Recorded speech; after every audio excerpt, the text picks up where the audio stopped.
Waalaikumsalam, salam sejahtera dari Sana Sini Podcast. Saya Sivaraj Chandran. Waalaikumsalam, saya Siva Murugan Pandian. Dan bersama kita hari ini adalah Datuk Seri Dr. Jabaluddin, peguam, kolomis dan yang penting sebagai human right activist yang juga timbalan Presiden BAM. Banyak cap yang doktor pakai. So hari ini kita akan bincang tentang topik yang biasa kita dengar, khususnya baru-baru ni ya doktor, racism, penindasan dan juga human rights, apa hak kita, and suddenly we talk about 153. Banyak isu-isu. Setiap kali suatu isu berlaku ia akan dikaitkan dengan race, religious and so on. So apa pandangan doktor? Okay. Terima kasih YB, Prof. Yang paling aneh sekali mula-mula sekali YB is kenapa after 65 years merdeka kita masih lagi bincang tentang isu-isu race dan sebagainya. Jadi itu sebagai permulaan lah. Jelas menunjukkan bahawa kita telah gagal lah for the past 65 years. Dan mungkin kita kena bincang dari aspek apakah yang menyebabkan keadaan seperti itu berlaku. Betul. Jadi pada saya YB minta maaf sangat-sangat, saya rasa balik kepada politik. Politik negara yang telah menjadikan begitulah, itu sebagai permulaan. Jadi selama 65 tahun kita merdeka, hubungan antara etnik masih di tahap yang kurang memberangsangkan, Datuk Seri. Betul. Saya lihat, kalau kita lihat balik, katalah kita ambil daripada sejak merdeka, memang masa tu kita ada 3 etnik yang besar yang masuk politik, iaitu MCA, MIC dengan UMNO. Ada beberapa penganalisis yang mengatakan itulah sebabnya kita jadi resis. Saya tak setuju. Ketika itu masa kita tubuh 3 tu ialah untuk mewakili kaum-kaum masa itu yang belum kenal lagi antara satu sama lain. Tetapi kalau kita lihat balik, tidak wujud racism masa itu tau. Cuma yang wujud ialah kita nak kenal. Jadi kalau kita lihat sampailah 1980, sebelum Dr. Mahathir mengambil alih sebagai Perdana Menteri, kita tengok ada perubahan yang cukup baik di antara races, kaum. Cuma lepas itu kita tengok apa yang berlaku dalam pergolakan di UMNO. Saya mengatakan bahawa satu kesan yang besar, satu faktor yang besar yang telah melanjutkan racism di negara adalah pergolakan politik dalam UMNO. Jadi bila berlaku pergolakan politik dalam UMNO, terutama selepas UMNO berpecah kan.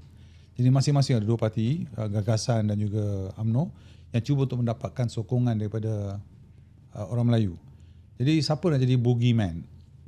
Jadi bogeyman masa tu ialah bukan Melayu lah. Dan kalau kita masih ingat lagi kalau masa ketika itu YB dan Prof, kita tengok naratif masa itu ialah orang UMNO kata kita takut pada bukan Melayu. Betul, Cina. Yeah. Tetapi dia berubah sampailah Pakatan Harapan jadi kuat sikit. UMNO tidak lagi gunakan Cina, dia gunakan DAP Cina. Ya, yeah, Jadi kalau terlihat pada momokkan yang berlaku dalam politik selama 40 tahun sudah di-drum into our mind. Right. That Cina Melayu. Jadi dia wujud satu racism. Tapi malangnya saya lihat, walaupun digambarkan dalam mainstream atau media mainstream, seolah-olah dia ada satu pertumbungan konflik racism di antara Cina dengan Melayu, tetapi dia punya terpercik, orang Penang kata terpercik kan. Dia terpercik kepada yang India juga. Betul. Sebab India selama tu dia diam. Biasanya kalau you jadi kelompok yang diam, you akan minta maaf, akan dibuli lah. Betul. Jadi itu pun terpercik pada yang India. Jadi timbul soalan pula bagaimana dengan Sabah Sarawak. Dan saya masih ingat lagi dalam tahun 2014 saya di Sarawak selama 5 bulan. Kalau saya tinggal sana sebulan lagi, saya tak akan balik ke Semenanjung. Sebab dia punya ukhuwah dia kat Sarawak cukup bagus. Dan saya pergi sana baru saya faham kenapa orang Sarawak ketika itu tak suka Semenanjung. Sebab kita ni toksik. Ya. Kan? Betul. Jadi kalau kita lihat masa itu saya tengok orang Semenanjung ni memang pandang rendah kepada orang-orang Sarawak. Jadi itu satu lagi. Jadi banyak perkara-perkara saya lihat sepanjang 40 tahun, 50 tahun kerajaan politik tidak mengambil berat masalah perkauman. Jadi lama kelamaan dia membukit jadi satu perkara yang besar. Kita adalah polarisasi di universiti, kita ada jenaka-jenaka yang tak lawak langsung dan sebagainya. Jadi itu di antara perkara yang saya rasa kerajaan selama 40 tahun, saya kalau letak tarikh saya kata 1980-an lah. Ya. Sampai sekarang tidak mengambil berat. Ucapan yang diberikan kepada audiens yang berbeza adalah berbeza dan sebagainya. Tapi dah baru-baru ini selepas 2018 saya lihat daripada pandangan saya lihat lagi semakin teruk perhubungan antara kaum. Sikit-sikit sikit-sikit dia kata dia Melayu, Cina, India. Tapi kebanyakan masa ni India ni dia tak adalah, dia di belakang tabir, tetapi yang mainly clash tu antara dia sengajakan dia nak laga-lagakan dengan masyarakat Melayu dengan Cina.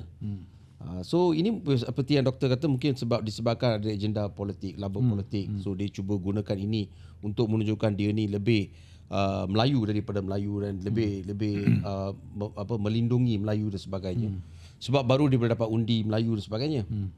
Jadi naratif yang dimainkan oleh pihak-pihak ni, mereka rasa pada masa tu boleh control, we can control kan. Tapi unfortunately it's beyond the control. They cannot control. Now dia macam dah merebak ke peringkat akar umbi.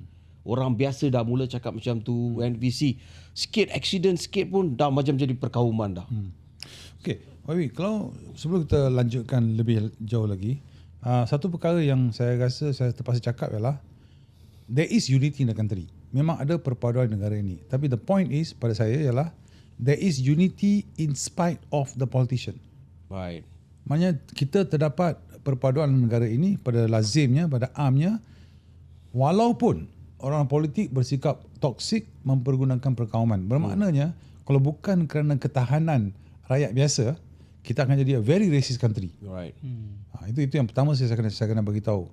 Sebab saya kata sedemikian, kalau kita lihat kepada isu-isu perkauman, satulah kita ambil contoh. Masa saya di UKM, ini 1980-an tau, ada pegawai-pegawai universiti, sebelum dia mula ucapan, lepas dia bagi salam dan sebagainya, dia kata Assalamualaikum kepada yang beragama Islam dan salam sejahtera kepada yang masih belum. Oh. Saya orang Islam, saya Muslim. Saya dengar itu pun saya rasa satu jenis ucapan yang cukup biadab. Ya. Kan? Can you imagine? So benda ni lama-kelamaan, sebab kita kalau lihat racism, salah satu fahaman racism ialah bila satu kaum itu diletakkan minda dia rasa dia lebih superior pada kaum yang lain. Itu this one racism.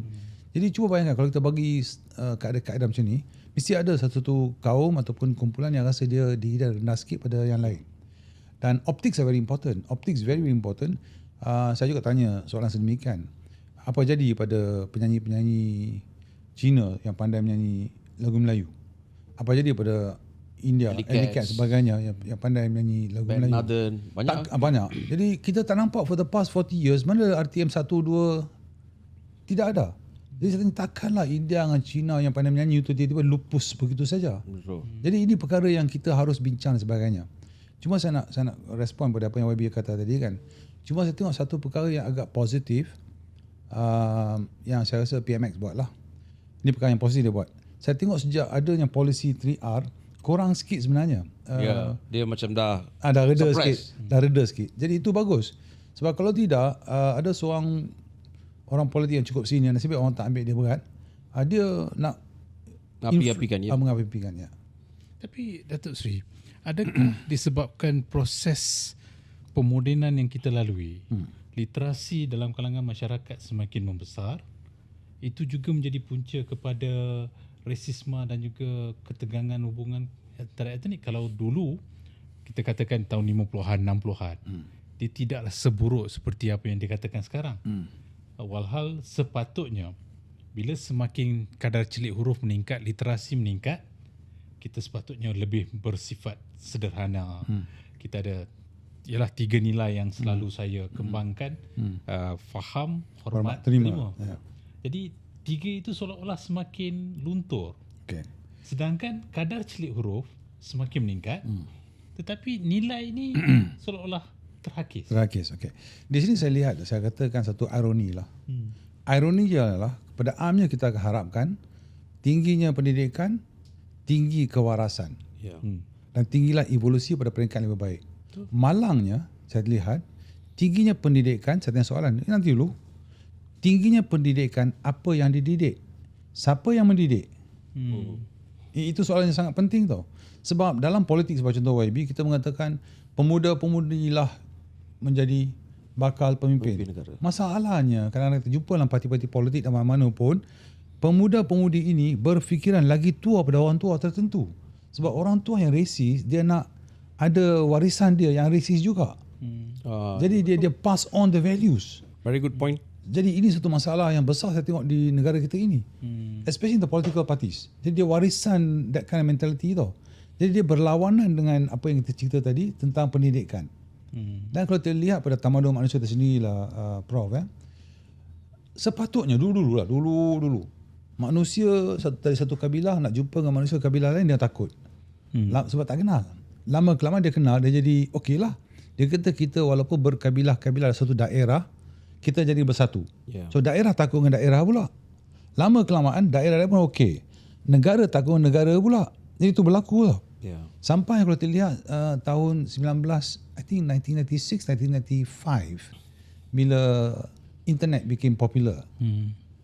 Masa itu the whole world jadi satu kampung yang kecil. Borderless. Borderless, kita saling kenal mengenal. But the phenomena tukar balik in the past 10 years. In the past 10 years what happened was internet yang bagi kita berevolusi jadi lebih matang dan sebagainya.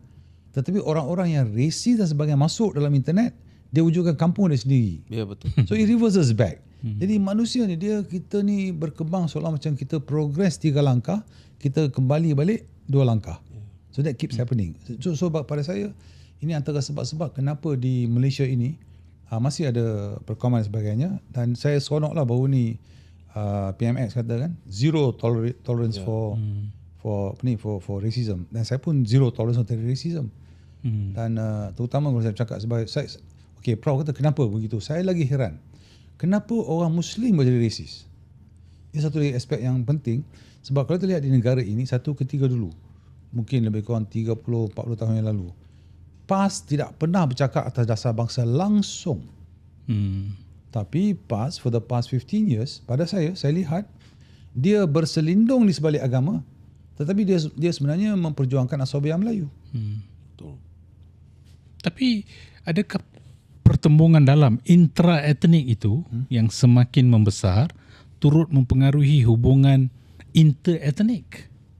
Bila kita tengok perpecahan dalam kalangan sesuatu etnik, bila pecah semakin membesar, mungkin macam Datuk Seri katakan tadi, politik juga menjadi punca, dan kita tengok parti politik pun semakin membesar, banyak muncul, dan kemudian itu juga adakah mempengaruhi bukan saja pertembungan inter-etnik, tapi intra-etnik ini masing-masing nak menjadi juara kepada isu ini supaya mendapat pulangan dalam konteks sokongan politik. Okay. Yang Prof kata tu betul, sebab perkara tu satu perkara yang pasti berlaku. Sebab kalau saya nak menegakkan, memperjuangkan saya punya fahaman, Prof sebagai tindak balas yang natural mesti nak berlawanan dengan saya, nak menegakkan Prof punya. Jadi itu antara faktor yang memang berlaku. The more Intra. Sure. Sebab saya nak, I want to be extremist, you want to be more extreme. Kan equal opposite reaction. Itu memang pasti berlaku. Tapi pada masa yang sama juga kita lihat dari segi it's very complex. Dari segi saya ambil contoh DAP. Satu ketika dulu saya tahu sama ada YB dengan Prof boleh rasa, tapi saya boleh rasa sampai ke tulang saya. Satu ketika dulu tak boleh bayangkan terfikir orang Melayu berkawan dengan DAP pun. Jangankan masuk DAP. Tak boleh. You speak to any Malay my generation, tak boleh bayangkan, mustahil. Itu kira dosa yang paling besar. Impossible. So bila macam AK-47, I don't know whether you know him. Yeah. Ada orang masuk DAP kan, satu kejutan yang besar. Macam mana ni orang Melayu masuk DAP? Still around? Is still around there? I don't know. I'm not sure. But today, Melayu masuk DAP is very common. Common, yeah. So what I'm trying to say is, tindakan-tindakan yang diambil oleh orang-orang Melayu, it seems to dilute the racial problem in the country. Betul. Cuma sebabnya ialah because majority race is Malay. Jadi akhirnya malangnya dia terpulang balik juga kepada kumpulan Melayu dan sebagainya. Dan the Malay community semakin kompleks, YB ya. Sebab when they speak on Malay, every politician speak on Malay. Soalan saya yang paling konsisten ialah bila awak cakap tentang awak mewakili Melayu, Melayu mana yang awak mewakili? You know, there's no homogeneous Malay. No, but then recently, Datuk Sri, which very rare to happen in Malaysia. Elsewhere, yes, the dispute among the whites and the blacks, that happens. But in Malaysia, suddenly you saw the voice of, there's one politician who said that kulit kita sama, mata kita sama, darah kita sama. It never happened before. That's where PM reacted, saying that zero tolerance towards racism. YB Rafizi Ramli also made a very stern, firm statement saying that we will not tolerate on this. Is this happening just because of politics? I think it's politics. Okay, to be fair lah, politics is a major catalyst for this. The problem with politics in this country is politics is so dominant. Kau tengok Everything is politics now. Everything is politics. Kalau buka newspaper, the first page is politics. Dia buka di belakang, tengok sports dulu. Politician. Politician. So sesi ini dua penganalisa bantai politik.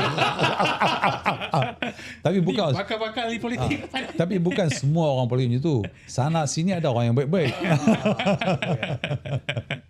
Segelintir lah kan. We are not generalizing. Isu bakuteh, isu kantin masa Ramadan and bendera Cina.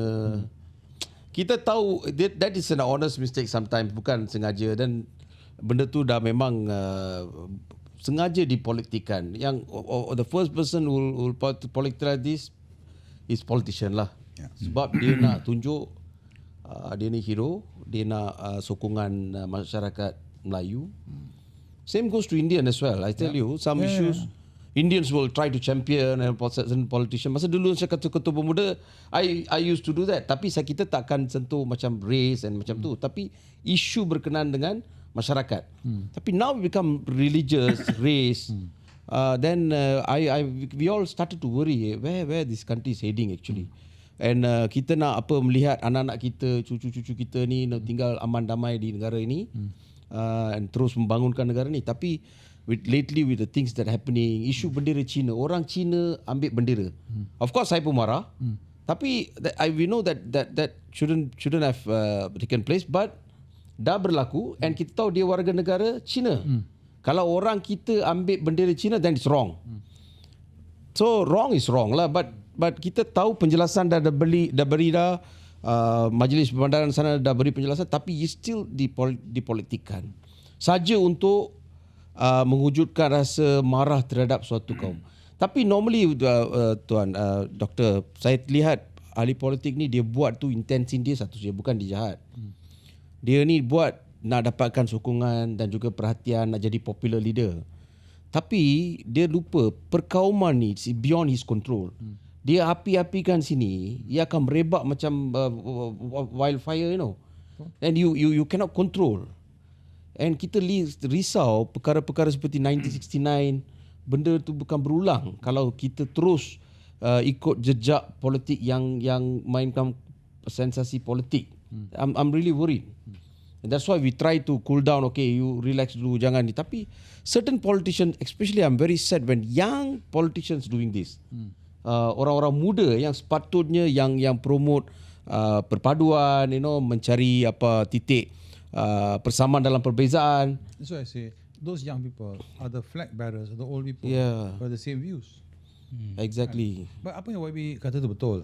I mean, I totally agree that politics plays a role. Yeah. Tapi apa yang saya nak tekankan, yang saya harap pemimpin-pemimpin yang dengar kita punya podcast ni faham, ialah apa yang dia orang buat ni is a question of 40 years, the past 40 years lah. Jadi bila orang politik sembang-sembang macam ni, at the ground level, what happens? It affects orang yang buat polisi. It affects cikgu-cikgu. Betul. Ramai tu, bukan ramai nak duduk fikir balik ini memang wayang politik, tak. Dia fikir ini sesuatu yang betul. So that's an issue. Dan for example, I'll give you a real life example. My son went to a Chinese school, a primary school. So masa dia darjah 3, isteri saya Cina, YB ya. Yep. So my son came back when I standard 2, kata papa, ustazah kata kita tak boleh celebrate Chinese New Year. I kata why? And then kita tak boleh pergi ke rumah Cina pun. I said why? Sebab kita Muslim. So I went to see the ustazah. I said, ustazah kenapa ustazah ajar macam ni? And she was genuine lady. Dia kata, Datuk, kita kan orang Islam. Mana boleh kita celebrate Chinese New Year? Saya kata, ustazah tahu tak Chinese New Year ni ialah untuk celebrate tahun baru Cina. Yeah. Maknanya itu satu perkiraan kalender yang Allah bagi pada orang Cina. Yeah. Jadi ini That's rahmat. culture, bukan. No, I said ini rahmat yang Allah bagi. She cried. So what I realised is this is ignorance. This is genuine ignorance. Yeah. Total genuine ignorance. Tapi soalan saya tanya ialah, ini cikgu, saya tak marahkan dia tau. Saya tanya macam mana ignorance seperti ini boleh berada dalam seorang guru. Maknanya the system is at fault. Right. Who created the system at fault? Dua aja. One is the political government, the politicians. Yang kedua is the non-political government, the civil servants. So there is this thing that goes on. So jadi kalau kita serius lah YB ya, kalau kita nak betul-betul bantras ataupun put aside racism, to me there's two general solutions. Yang pertama, kita kena akui dan faham bahawa minda, the mindset. So bila kita cakap mindset, apa yang Prof Siva selalu cakap, sikap, faham, hormat, terima, itu satu aspek. Sikap. But mindset also means culture. Tapi apa itu culture? Macam saya kan, orang tanya saya, okay, saya ada darah Melayu, darah India, darah Turki. I am one person who's not proud of any language. Right. I'm not. You can't tell me kita orang Melayu kena bangga dengan bangsa atau bangga dengan budaya. Aku kata bangga dengan budaya. Aku Muslim lah. Sebagai seorang Muslim, the entire world is my culture. Yeah. So kalau aku nak bangga dengan budaya sebagai contoh lah YB ya. Kalau ibu beritahu saya, kita Melayu ni ada budaya yang bagus. Ada budaya apa? Sedikit demi sedikit lama-lama menjadi bukit. I terima budaya tu. I bangga dengan budaya tu. Sebab budaya tu bermakna kita kena berusaha. Kalau dia datang ke saya, kita orang Melayu, kita kena bangga dengan budaya. Budaya apa? Biar mati anak, jangan mati adat. Apa punya budaya tu? Quran pun bantras. Quran kata ini tradisi ni kau jangan nak ikut lah. Because Quran says jangan ikut tradisi yang berbantut. Jadi macam mana? Jadi kita punya this false sense of I'm proud of my race, I'm proud of my language is meaningless in this earth. Right. You must embrace diversity. Mau tak mau you kena terima dan dakap kepelbagaian. Why? Sebab that is the natural law. True. I mean you don't need to go to university to do that, to understand that. Tapi masalahnya orang pandai-pandai macam kita lah, the elite group. Kita yang tengok kumpulan mana yang kita nak wujudkan, ada chaos. So that's one of the reasons that happens to us lah. Tapi siapa yang perlu mainkan peranan Datuk Seri bila kita tengok sekarang ni media sosial, pendigitalan semakin membesar. We have spoke about this AI, ChatGPT, all is been used just to seek information, not reaching knowledge or wisdom. So how do we address and we can tackle this issue? Who should play the role? Right. To me, this again, I must. In fact, I wrote an article on this. Saya memang salute-nya PMX kerana 3R policy. 3R policy is an extremely, to me, is a very brave policy. And it's necessary. So that's the first start. So kita ada this first start. Dia kata tak boleh sembang-sembang benda-benda yang agama ke ataupun perkauman ke dan sebagainya yang merosakkan negara. Bincang macam ni untuk memperbaiki, okey lah. That's the first start. The second start should be they should be very serious about this thing yang I sebut tadi. Let's tackle minda and let's tackle the other one, law. So minda side, Kementerian Perpaduan. Mana dananya? Mana usahanya? So under the minda side, pendidikan. Dia ada banyak. Dia ada 5-6 bawah minda kan. Pendidikan, budaya, ucapan orang politik. That one 3R dah tackle dah. Banyak tu. You also need the laws. Where is our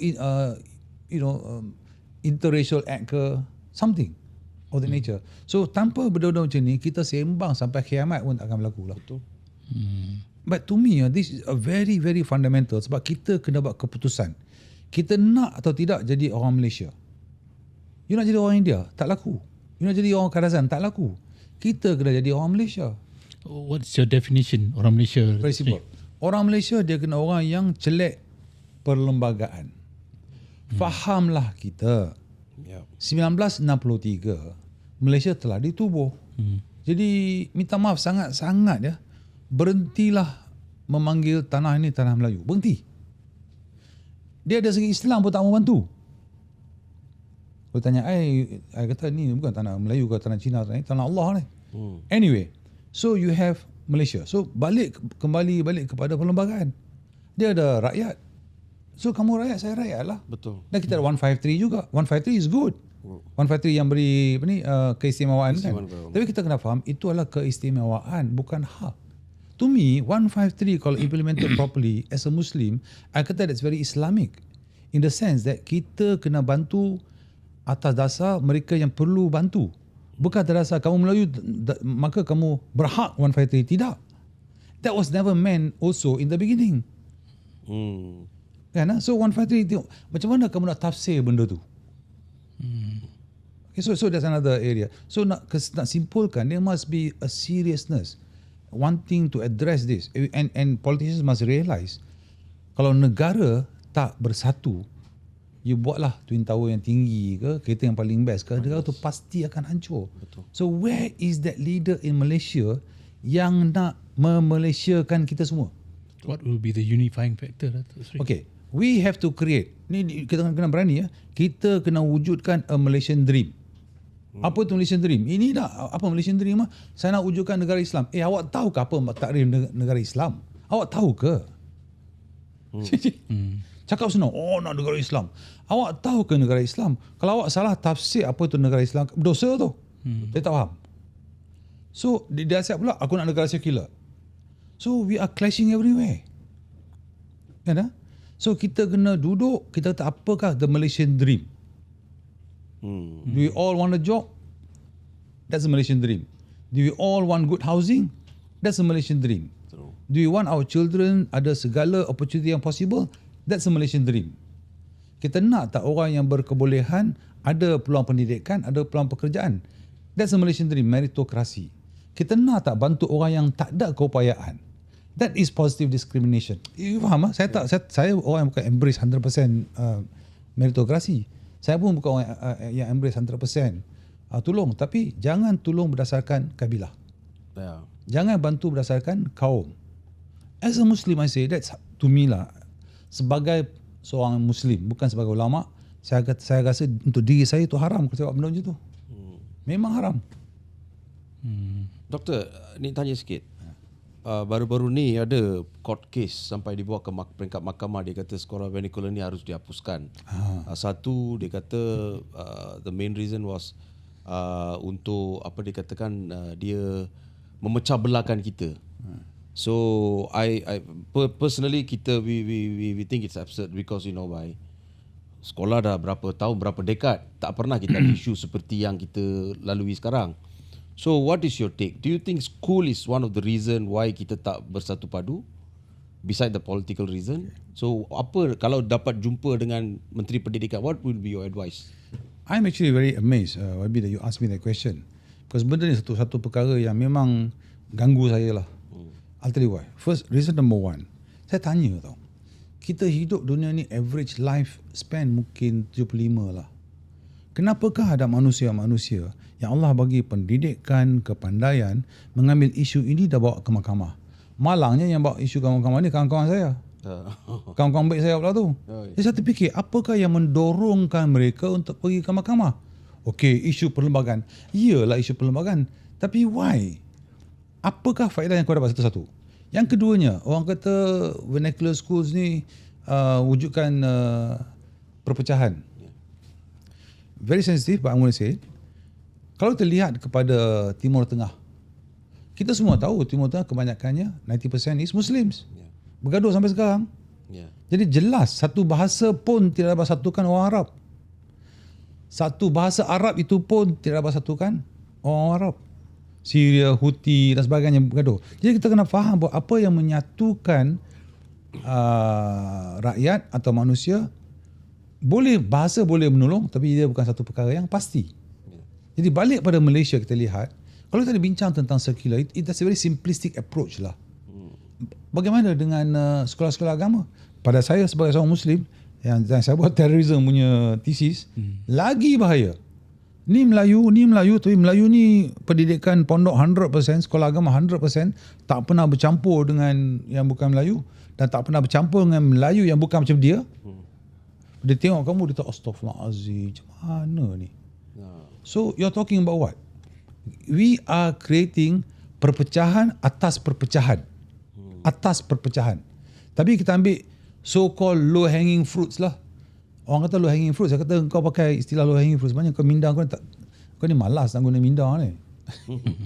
You know, you're so lazy to think, you say low hanging fruits. But the truth of the matter is, my view lah, vernacular schools alone do not cause division. Tetapi the fact that you timbulkan isu ini, that will cause division. Right. Kan? Yang keduanya, kalau nak bincang sejarah pun lah, I tanya orang, you nak bincang sejarah, you nak pergi sejauh mana you nak pergi sejarah? You nak pergi sejarah, sejauh mana you nak pergi? Kita pergilah sampai sebelum British datang. Okay, seorang lagi. Kita pergilah sebelum Portugis datang, kita pergi sebelum 1511. I kata itu suka hati you, I nak pergi jauh sampai ke Nabi Adam. You nak buat apa? Tak kesudahan. Betul. Jadi persoalannya kita Malaysia, kita ada perlembagaan. Apa arah tuju kita? Apa masalah kita? Masalah kita ialah kita pelbagai kaum, pasti ada salah faham dan sebagainya. Apa salah kita cuba buat polisi-polisi yang kita bagi faham atas satu sama lain. Lepas kita faham, kita terima perbezaan di antara kita, kita meraihkan perbezaan kita. Yang akhir sekali kita hormatlah. Dah settle. Kan? Halo, dalam family satu bangsa, ni our own family, 6 orang anak, bergaduh tak bergaduh? So, Jadi formula untuk tingkatkan nilai manusiawi ni, Datuk Seri. How do we humanize okay, that's another thing. Our PMX is done good lah. Retorik dia cukup bagus lah. Saya salute retorik PMX. Dan saya pun pengurusi Yayasan Rapera. Dan kita dah dekat 25 tahun mempopularkan satu sikap keihsanan. Jadi bila PMX sebut tentang nilai keihsanan, saya cukup seronok. Kita Prof pun advisor kita. Jadi kita seronok tau. Akhirnya ada seorang Perdana Menteri yang meletakkan keihsanan sebagai salah satu tunjang. Tetapi kamu kerajaan, kamu letakkan polisi, apa implementasi dia tu? Jadi satu, kita letak polisi yang bagus. Yang keduanya tak implementasi lah. Balik pada pendidikan, balik kepada talks dan taklimat kepada civil servants. Nak ubah civil servant minda bukan senang. So it's a long process. Yeah. Okay. But let's not simplify the issues. Yeah. Itu je. So we have to find a way, a formula to nurture what they call unity lah. That's correct. Because kita tak nak kehilangan satu negara yang begitu cantik, you know, yang kita bina sama-sama, dan just because of the selfishness of beberapa orang, kita hilang negara ni yang berdamai. Saya nak kongsi YB ya. About 20 years ago, I shouldn't say 20 years ago lah, maybe 30 years ago kot. Actually, I don't want to say how many years ago. Once upon a time, YB, I spoke to a prime minister of this country lah. I kata negara ni, dia kalau tengok benua India besar and dia ada banyak falsafah lah, sejarah yang hebat. Sekarang yang kira lah, sekarang miskin, tapi hebat dia punya falsafah. Pun tengok, I kata tengok China, hebat falsafah dia, sejarah dia. Kebetulan ada China dengan India di negara ini. Pun tengok Middle East pun hebat dia punya Abrahamic religion dan sebagainya. Ada orang Arab di sini. So I kata, we already have a melting pot in this country. Yeah. Let us guna apa yang kita ada tu untuk menjana satu negara Malaysia. Betul. Daripada nak pecah ni. Tetapi I think maybe either, minta maaf sangat-sangat, maybe either our leader satu pragmatic dulu, tak sampai minda dia orang ke tahap yang tinggi, ataupun malas. Mungkin divide and rule is better than. I think divide and rule. Yeah. You're right. I think divide and rule. So terima kasih doktor dari Sana Sini Podcast. Saya mengucapkan terima kasih kepada Dr. Jabardin kerana sudi bersama kita. Seperti selalu, saya akan minta please like, share and also subscribe our podcast. And it's a very good discussion, doktor. Banyak benda saya sendiri menjadi ilham kepada saya supaya saya boleh guna ini kat parlimen nanti. InsyaAllah. Thank you, doktor. Thank you. Terima kasih. Thank you so much.